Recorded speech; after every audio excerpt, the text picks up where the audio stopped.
지난 시간에 이어서 오늘 우리가 함께 읽은 이 마태복음 21장 23절부터 32절의 말씀을 통해서 참된 신앙으로 가는 길이라는 제목으로 함께 말씀을 나누기를 원합니다. 우리가 지난 시간에도 살펴본 것처럼 예수님께서 성전에 들어가셔서 성전을 깨끗하게 하시고 또 성전에서 하나님의 말씀을 가르치실 때에 그것이 마뜩지 않았던 유대의 종교 지도자들과 백성들의 장로들은 그 권위가 어디서 나왔느냐, 무슨 권위로 성전에서 가르치는가 하는 질문을 예수님께 던졌습니다.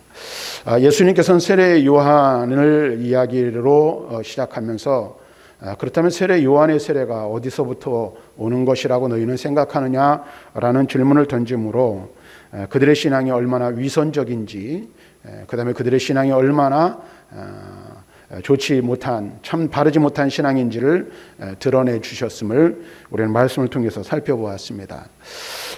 우리가 지난 시간에 살펴본 내용을 간단하게 말씀드리면 이 바리새인과 그 다음에 당시 종교 지도자들, 그 다음에 유대의 백성들의 장로들의 신앙을 통해서 우리가 깨달을 수 있는 것은 종교의 부흥 속에서도 영적인 빈곤이 존재할 수 있다는 사실을 우리는 깨달을 수가 있었습니다. 또 사람을 의식하는 신앙은 우리의 사람을 위선자로 만든다는 사실 또한 우리는 유대의 종교 지도자들을 통해서 살펴볼 수가 있었습니다. 뿐만 아니라 예수님을 아는 통로는 지식이 아니라 믿음이라는 사실을 우리는 말씀을 통해서 깨달을 수가 있었습니다.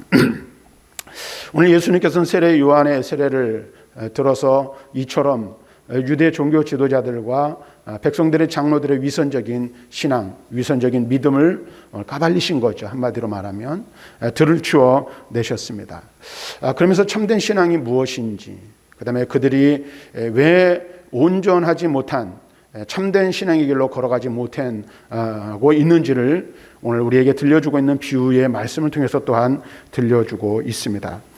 그래서 오늘 우리가 잘 아는 말씀입니다마는 예수님께서 들려주시는 두 아들의 이야기, 곧 순종하는 자와 순종하지 않는 자의 삶의 모습을 보여주심으로써 참된 신앙으로 나아가는 길이 무엇인지, 그리고 참된 그리스도인으로 살아가는 삶의 모습이 어떠한 것인지를 오늘 우리들에게 가르쳐주고 있다라는 사실입니다. 그래서 이 두 아들의 이야기는 오늘날 이 시대를 살아가는 그리스도인인 우리들에게도 우리가 어떻게 믿고 또 어떻게 신앙생활하는 것이 하나님이 기뻐하시는 참된 신앙의 길로 나아가는 것인지를 잘 가르쳐주고 있는 그런 말씀이라 말할 수 있을 것입니다.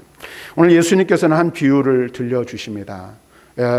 이 비유를 들려주신 이유를 우리가 금방 살펴본 대로 세례 요한의 권위에 대해서 사람을 의식하고 위선적인 태도를 보이는 그들에게 참된 믿음이 무엇인지를 알려주시기 위해서 이 비유의 이야기를 해주시고 있다는 것을 여러분들이 먼저 기억할 필요가 있습니다.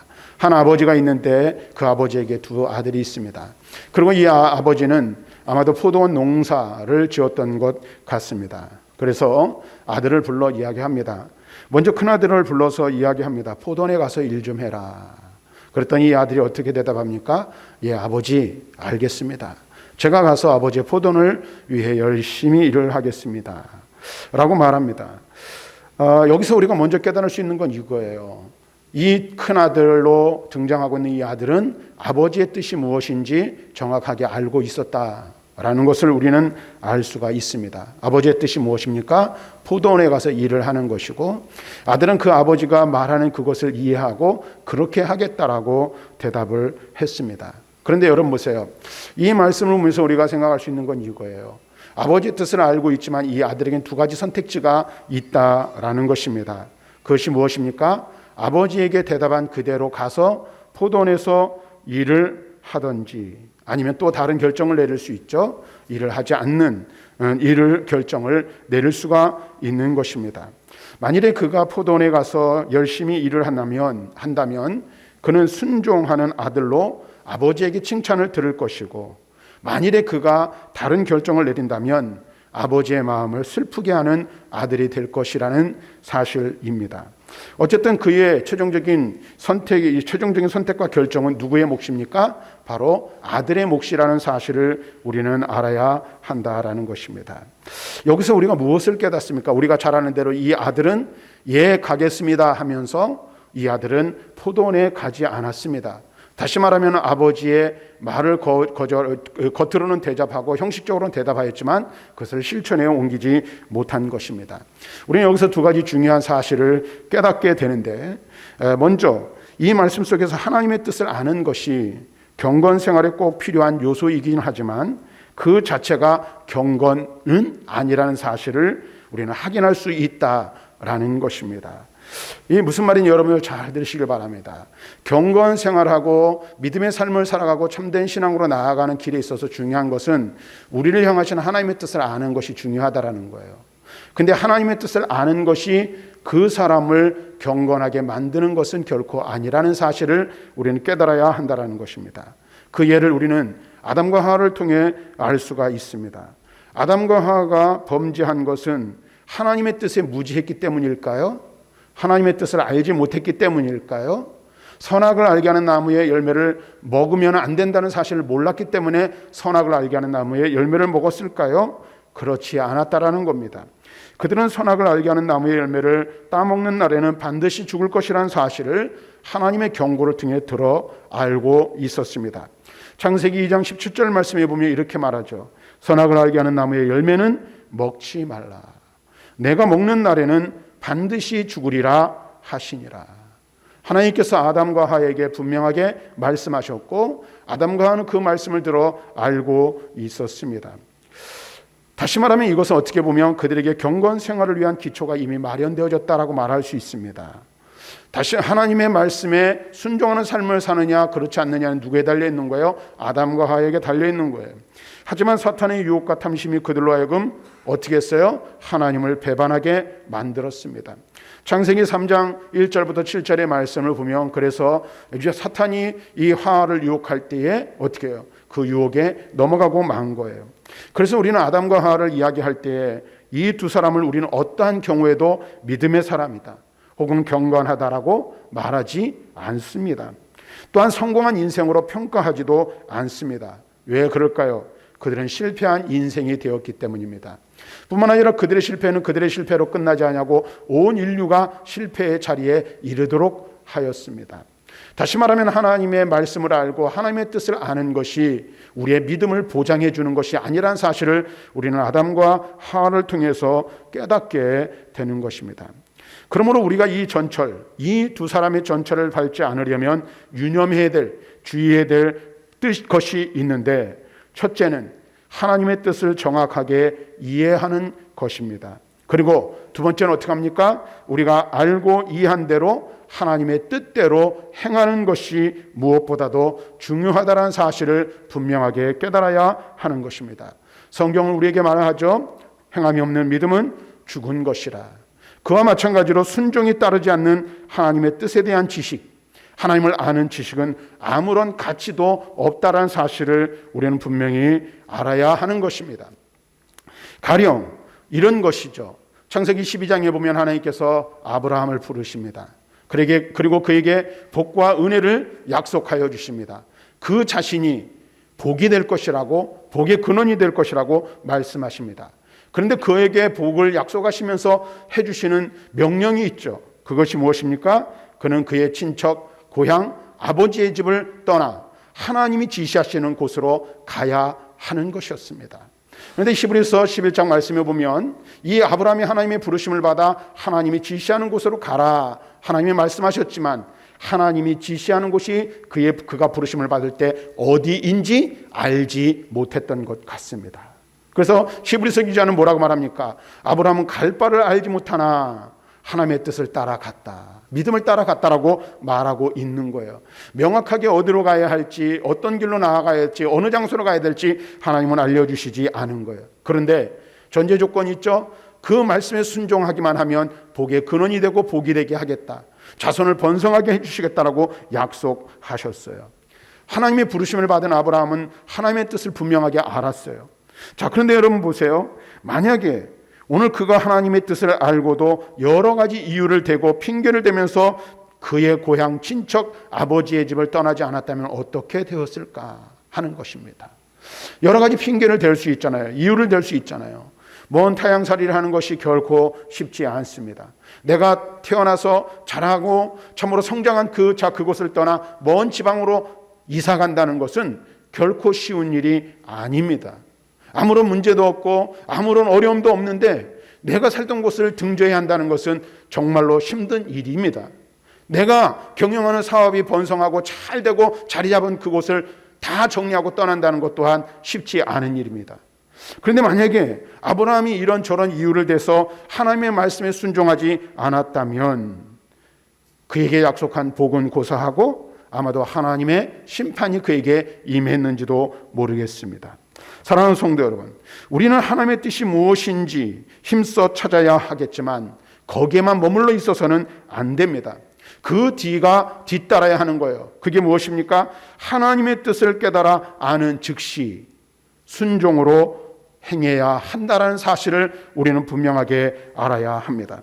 하나님의 뜻을 깨달아 알게 되는 순간부터 우리는 무엇을 해야 합니까? 순종할 의무가 우리에게 뒤따른다는 사실을 깨달아야 하는 것입니다.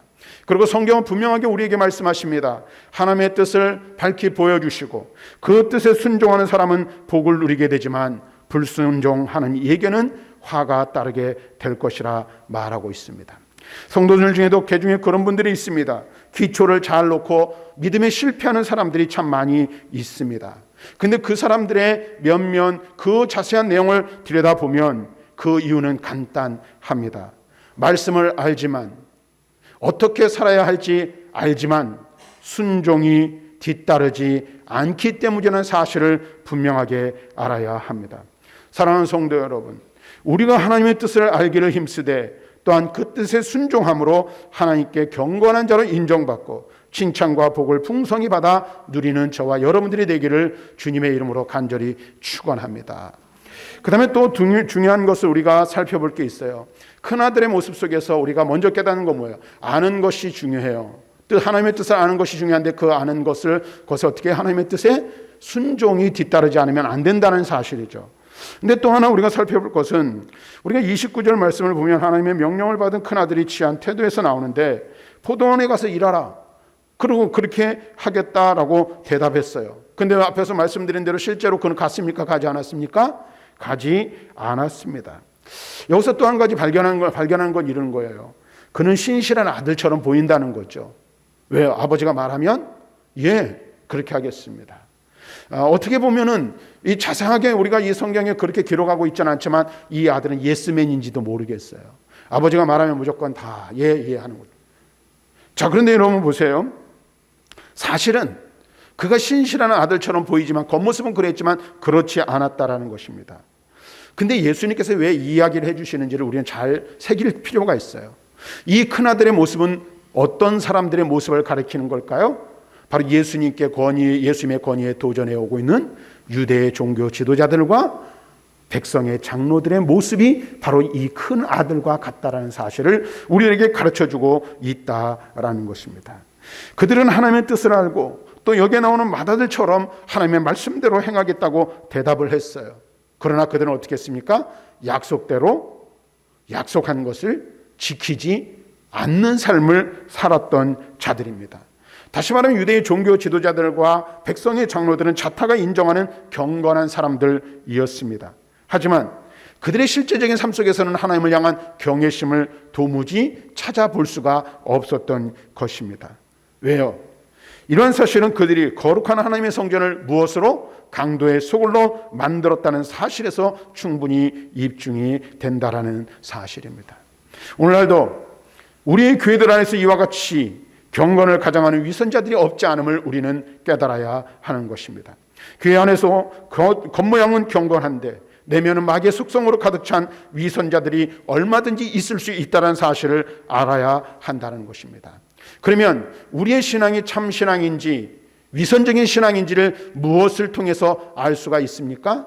예수님께서 앞에서 말씀드린 것을 첫 번째 우리가 깨닫는 거예요. 하나님의 뜻을 아는 것도 중요하지만 아는 것이 뭐 하는 것? 순종하는 것이 중요한 거예요. 또 하나 중요한 것은 이겁니다. 성경이 우리에게 가르쳐주고 있는 진리, 예수님이 가르쳐주고 있는 핵심 진리는 이것입니다. 믿음이 있습니까? 그러면 믿음에 합당한 행함이 뒤따라야 한다라는 사실입니다. 만약에 우리가 믿음이 있노라 말하면서 우리의 삶에 그 믿음에 합당한 행함이 뒤따르지 않는다면 우리의 믿음도 위선적인 믿음이라 평가될 수 있을지도 모른다라는 사실입니다. 앞에서 말씀드린 대로 야고보서 2장 17절에 야고보는 말합니다. 이와 같이 행함이 없는 믿음은 그 자체가 죽은 것이라. 분명하게 말씀해주고 있습니다. 그들은 믿음이 있는 것처럼 보이기는 하나 죽은 믿음을 가진 자들이어서 도무지 어떻게 해요? 삶의 열매, 경건의 열매가 없고 아무런 믿음의 역사가 일어나지 않는다라는 사실입니다. 경건의 모양은 가지었으나 경건의 능력이 없는 자들이었다라는 사실을 분명하게 말씀해주고 있습니다. 그래서 예수님께서는 마태복음 23장 30절에 말합니다. 뱀들아, 독사의 새끼들아, 너희가 어떻게 지옥의 판결을 피하겠느냐. 그들은 어떤 자들이었어요? 율법을 잘 아는 자들이었어요. 하나님의 뜻을 잘 아는 자들이었어요. 모든 사람들이 인정하는 경건한 사람들이었어요. 그런데 백성 그러한 그들을 향하여 예수님께서는 뱀들이여 독사의 새끼들이라고 말하고 있으며 지옥의 판결을 피하지 못할 자들이라고 말씀하고 있습니다. 이 말씀은 오늘날 우리들에게도 해당될 수 있다는 사실을 우리는 깨닫고 두려운 마음으로 이 말씀을 받아야 합니다. 믿음이 있다고 하면서도 행함이 없는 기독교인들에게도 여전히 이 말씀은 유효하다는 사실을 깨달아야 하는 거예요. 우리의 믿음에 행함이 뒷받침되지 않는다면 우리의 믿음은 살아있는 믿음이 아니라 죽은 믿음이라는 사실입니다. 사랑하는 성도 여러분, 우리를 구원하는 믿음, 하나님을 기쁘시게 하는 믿음, 성경은 분명하게 우리에게 말하고 있죠. 히브리서 11장 6절에도 말하죠. 믿음이 없이는 하나님을 기쁘시게 할 수 없다라고 말하고 있어요. 그리고 우리는 그 믿음으로 구원함을 받은 줄로 믿습니다. 그런데 여러분, 중요한 게 이거예요. 내가 믿는다고 입술로 고백하는 것만 가지고는 안 된다라는 겁니다. 내가 믿습니다라고 한다고 되는 게 아니에요. 마태복음 7장에서도 주님께서 분명히 말씀하셨죠. 나더러 주여 주여 하는 자마다 분명하게 우리에게 말씀하시잖아요. 그들을 모르겠다라고 말씀하시는 거예요. 여러분 보세요. 믿음은 무엇을 통해서 증명되어집니까? 행함을 통해 증명되어지고 입증되어질 수 있는 것입니다. 앞에서 아브라함에 대한 이야기를 했는데 하나님의 약속에 대한 아브라함의 믿음을 결정적으로 입증하여 준 사건이 있어요. 그 사건이 무엇인지 아십니까? 창세기 22장에 기록되어 있는데 하나님의 명령에 순종하여 이삭을 모리아산의 제물로 드리고자 한 일이라는 사실을 우리는 알아야 합니다. 여러분 보세요. 아들을 산제물로 번제로 드리라는 신이 이 세상에 과연 어떻게 존재할 수 있습니까? 그리고 그러한 하나님의 명령이라 할지라도 그 명령을 여러분 과연 받아들일 수 있겠습니까? 아들을 산채로 바치라는데 제물로요. 근데 여러분 보세요. 그는 이삭에 대한 하나님의 약속을 온전히 신뢰할 수 있었기 때문에 아들을 번제물로 드리러 산으로 올라가고 제단에 제물로 바칠 수가 있었던 것입니다. 근데 성경은 분명하게 말하죠. 이 사건을 통해서 하나님께서는 그의 믿음을 인정해 주시고 그를 신뢰하여 주셨다라는 사실을 우리는 깨달아야 하는 것입니다. 믿음이 있다고 하면서 많은 성도들이 그 믿음을 증거하지 못함으로 세상 사람들로부터 비난을 받는데 그 이유가 무엇일까요? 행함이 없기 때문인 거예요. 그래서 여러분들, 우리 그리스도인들에게 부정적인 이 별명이 있잖아요. 세상에 많은 사람들이 그리스도인들을 가리켜 뭐라고 말합니까? 말쟁이라고 말합니다. 말은 잘해요. 그럴듯하게 해요. 또 어떤 이들은 말합니다. 예수 믿는 사람들 중에 이렇게 사기꾼이 많냐고 하는 이들도 있어요. 왜 그럴까요? 말은 잘하는데 그 말한 대로 행하지 못하고 믿는다고 말하는데 믿는 대로 행하지 못하기 때문에 그렇다는 사실을 우리는 분명히 알아야 합니다. 세상 사람들로부터 우리가 비난받는 이유는 우리의 삶에 행함이 없기 때문이 아닌지 우리 자신을 살펴보아야 하는 것입니다. 그래서 크리스찬 와이스라는 분이 있는데 이번에 이런 말을 했어요. 오늘날 그리스도를 주로 고백하는 성도들 가운데는 전혀 거룩한 삶을 살고 있지 못한 자들이 매우 많다. 거룩이란 죄와 세상 그리고 육체의 욕심으로부터 떠나는 것을 의미한다라고 지적한 바가 있습니다. 오늘 우리가 사는 이 세상, 특별히 오늘 한국 교회 안에도 많은 교회가 있고 교회 안에 많은 성도들이 있습니다. 그리고 교회 안에는 나는 믿음의 사람이라고 고백하는 사람들이 많이 있습니다. 그런데 믿음이 있다라고 고백하는 사람들만큼 행함이 뒤따르는 사람이 있어야 하지만 그것을 행함으로 증거하는 사람은 그렇게 많지 못함을 우리는 현실을 통해서 경험하게 됩니다. 사랑하는 성도 여러분, 이 큰아들의 모습을 보면서 우리는 우리 자신을 살펴보아야 돼요. 예수님이 먼저는 이 당시의 유대의 종교 지도자들과 백성들의 장로들을 향하여 너희들의 모습이 바로 이 큰아들의 모습과 같다라고 말하고 있지만, 오늘날 이 시대를 살아가고 있는 그리스도인들의 모습 또한 이들과 다르지 않을 수 있다는 사실을 알아야 돼요. 그리고 나 자신을 살펴보면서 나는 하나님 앞에서 경건하다, 나는 믿음이 있는 사람이다, 나는 하나님의 말씀에 순종하는 삶을 산다, 나는 하나님의 뜻을 안다라고 말하지만 정말로 참된 순종이 내게 있는지, 내가 알고 내가 믿는 대로 믿음으로 행하여 하나님을 기쁘시게 드리고 있는지 우리 자신을 살펴보아야 할 것입니다. 그래서 삶을 통하여 하나님의 말씀에 순종함으로 말미암아 믿음의 열매들이 풍성하게 맺어지는 저와 여러분들이 될 수 있기를 주님의 이름으로 간절히 축원합니다. 오늘 그 다음에 또 둘째 아들이 나오죠. 큰아들은 아버지의 말씀에 그렇게 하겠다고 대답했어요. 그러나 그는 순종하지 않았어요. 반면에 오늘 본문에 등장하는 둘째 아들은 처음에는 가지 않겠다라고 말합니다. 그러나 나중에 그는 어떻게 해요? 뉘우쳐 가서 이랬습니다. 이와 같은 사실을 볼 때 우리는 둘째 아들을 더 높이 평가할 수가 있을 거예요. 왜냐하면 결국 아버지의 뜻에 순종한 사람은 누구입니까? 둘째 아들이기 때문에 그렇습니다. 그런데 여기서 우리가 주목해야 될 게 있어요. 이 둘째 아들도 처음에는 하나님 아버지의 뜻을 거역했다는 점입니다. 다시 말하면 큰아들이나 둘째 아들이나 모두 다 그와 같은 면에서는 처음부터 아버지의 마음을 흡족하게 못했다는 사실을 기억할 필요가 있습니다. 두 아들은 모두 다 어떻게 했어요? 아버지를 슬프게 한 것입니다. 이것은 두 아들로 상징되는 모든 인생은 하나님 앞에서 다 불완전한 죄인이라는 사실을 우리들에게 가르쳐주고 있습니다. 여러분 보세요. 인류 역사 가운데 등장한 인간 중에 죄와 허물이 없는 인간은 단 한 사람도 없습니다. 그래서 성경은 뭐라고 말합니까? 의인은 없나니 하나도 없으며 모든 사람이 죄인이라고 증거합니다. 로마서 3장 10절과 23절에 말합니다. 기록된 바 의인은 없나니 하나도 없으며 모든 사람이 죄를 범하였음에 하나님의 영광에 이르지 못하더니. 참으로 인류의 시조 아담과 하와의 범죄 이래 아담의 혈통을 타고난 모든 인류는 죄로 오염된 죄인들이라는 사실입니다. 이것은 변하지 않는 분명한 사실입니다. 그러나 모든 사람이 죄인이라고 해서 그 결국까지 같아지는 것은 결코 아니라는 것이죠. 오늘 본문의 말씀을 보면 둘째 아들은 비록 아버지의 말을 처음에는 거역했지만 나중에는 뉘우치고 아버지의 말에 순종합니다. 이것을 인생에 적용하면 죄인이 회개하고 하나님께 돌아와 순종하는 것을 의미하는 것입니다. 그리고 이러한 회개는 분명 우리 아버지 되시는 하나님을 기쁘시게 하는 일이 된다는 사실을 우리는 깨닫습니다. 왜 그렇습니까? 결국에는 하나님의 뜻에 순종하게 되었기 때문입니다. 따라서 하나님은 비록 그 둘이 처음에는 하나님을 슬프게 했을지라도 둘째 아들과 같이 용서하시고 그를 기뻐하십니다. 주님은 이처럼 회개하고 돌이킨 자들이 하나님 나라에 들어가게 될 것이라고 말씀하십니다. 사도행전 3장 19절에 보면 말합니다. 그러므로 너희가 회개하고 돌이켜 너희 죄 없이 함을 받으라.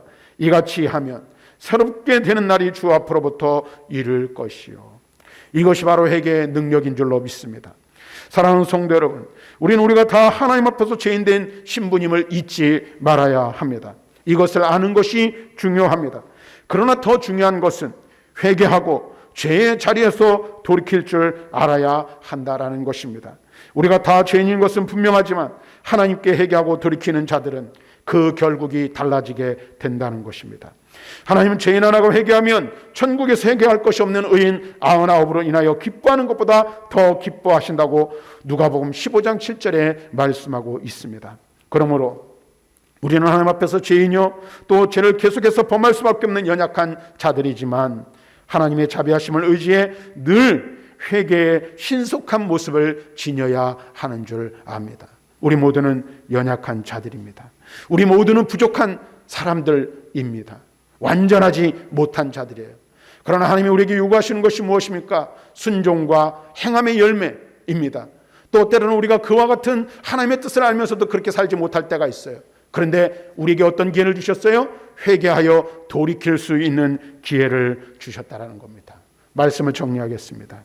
사랑하는 성도 여러분, 지난 시간과 오늘에 이어서 우리가 이 말씀을 보면서 우리가 먼저 깨달아야 될 게 있어요. 성전의 주인이 누구이십니까? 진짜 권위를 가지고 계신 분이 누구인지를 알아야 합니다. 그 권위가 예수님께 있음을 믿고 우리는 어떻게 됩니까? 예수님의 말씀에 순종해야 합니다. 뿐만 아니라 예수님은 죄인을 불러 회개시키기 위해 이 세상에 오셨다는 사실 또한 알아야 합니다. 예수님은 스스로 의롭게 여기는 사람이 아니라 자기가 죄임을 인정하고 돌이키는 자에게 구원의 은혜를 약속하여 주십니다. 그리고 회개는 말로만 고백되는 데서 그치는 것이 아니라 구체적인 삶의 영역에 적용될 수 있도록 우리를 각성시켜 주시고 우리에게 힘을 공급해 주신다는 사실을 깨달아야 합니다. 예수님의 권위를 온전히 인정하고 저와 여러분들의 믿음의 삶을 살아갈 때에 말로만이 아닌 순종으로 그리고 행함으로 우리의 믿음을 증거할 수 있어야 할 것입니다.